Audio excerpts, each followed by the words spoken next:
I mean, it was absolutely devastating. But the fact that he had awareness immediately to go like he looked at the crowd he's like, oh, that was probably going to happen. Yeah.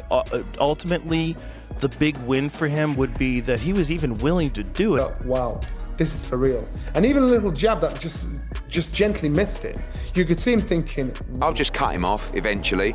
I'll beat him up and I'll break him down. What he said he would do is he would break him down. The drama surrounding Anthony Joshua and Jake Paul was never really about whether a YouTuber could defeat a two-time heavyweight champion. That question had already been answered in fragments long before the opening bell ever rang. What made this night different? What turned it into something the boxing world couldn't ignore? Was the collision of narratives. One side carried years of accumulated experience, Olympic pedigree, championship scars, and the calm that only comes from having been tested at the highest level. The other carried momentum, curiosity, and a carefully managed rise that blurred the line between spectacle and legitimacy. When those two realities met in the ring, the result wasn't chaos or humiliation. It was exposure in the truest sense of the word, not of fraud, but of truth.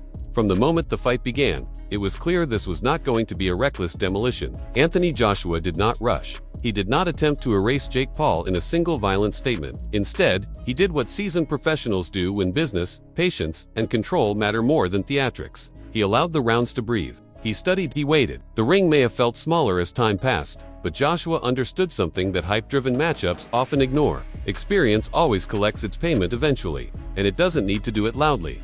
Antonio Tarver's breakdown of the fight cut through the noise with surgical precision. There was no mockery in his voice, no attempt to humiliate or exaggerate. What he delivered sounded more like a retired professor explaining harsh realities to students, who still believed effort alone could close every gap. Tarver acknowledged Jake Paul's improvement without flinching, but he refused to let anyone pretend that this performance demanded the same puerile preparation as a genuine elite contest. This was not a fight that required Joshua to summon desperation or primal survival instincts. It was a seasoned professional managing risk against an opponent who refused to let him establish rhythm early.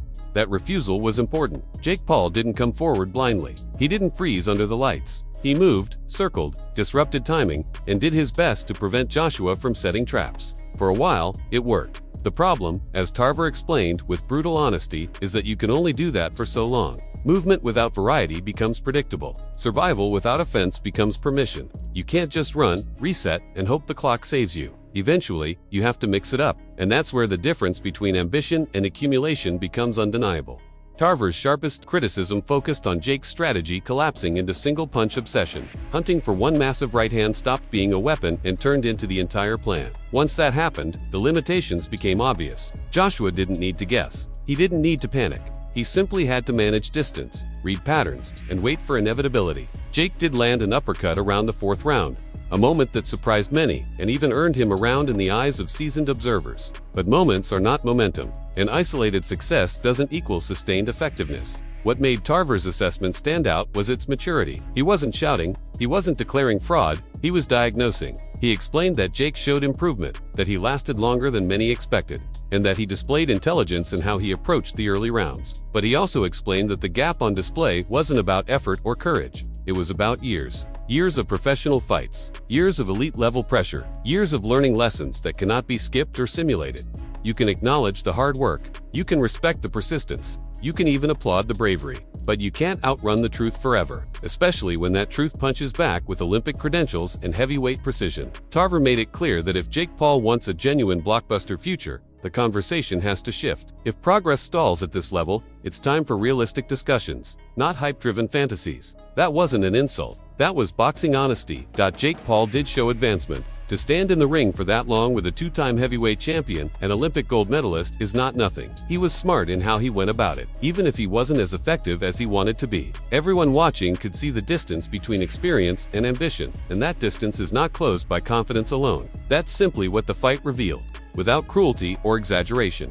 Then came Frank Warren, entering the conversation with the calm of someone who has seen this story play out more times than he can count. Listening to Warren felt like hearing composed, surgical honesty from a man who doesn't need to raise his voice to command authority. Decades of managing fighters, negotiating hype, and watching promotional dreams collide with reality had stripped away any need for dramatic emphasis. He wasn't emotional, he wasn't dismissive, he was factual. Warren acknowledged that the fight went longer than he expected. He gave Jake credit for bravery, strategy, and even moments of success. but he also made something clear with almost casual confidence. Did anyone truly believe the outcome would be different? That question wasn't asked with arrogance. It was asked with perspective. A bigger man with extensive experience eventually defeats a smaller opponent with determination almost every single time. Boxing has patterns, and those patterns exist for a reason. What made Warren's analysis fascinating was how relaxed it felt. He complimented Jake for being smart early, for connecting with shots, for winning a round that surprised seasoned boxing minds.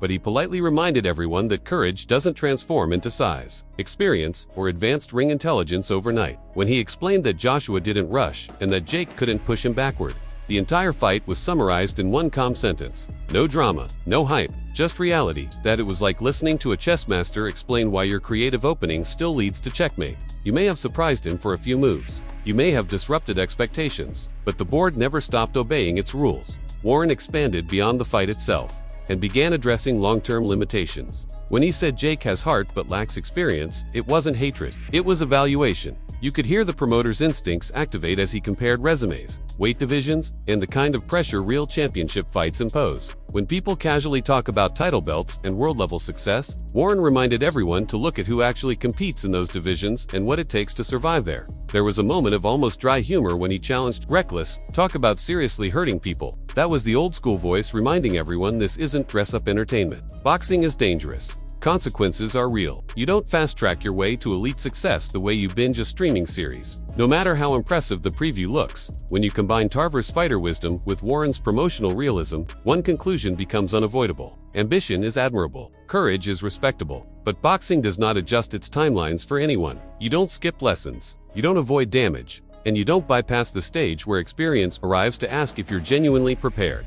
There were moments early where Jake's jab, movement, and head motion gave him space. He caught Joshua a couple of times and threw that uppercut that earned him respect. He even nicked the fourth round, something few expected. But as a boxing man through and through, the bigger conversation quickly shifted back to Joshua. Should a fighter of his caliber have allowed Jake Paul to be in the ring that long? Did going 6 rounds raise questions, or did it answer them? The expectation from some was that a big man like Joshua would jump on Jake immediately and end it. But that expectation ignores maturity. Joshua didn't need to prove anything. He didn't need chaos. He needed control. And control is often quieter than violence. Stepping back and looking at the complete picture, the meaning of the fight becomes much clearer. This was not designed to expose Jake Paul as fake, nor was it meant to reinvent Anthony Joshua. It was boxing reminding everyone how unforgiving the competitive ladder becomes as you climb. We watched spectacle meet structure, hype collide with discipline, and ambition crash into years of professional development. Jake Paul demonstrated that he is more resilient, intelligent, and durable than many critics will ever admit.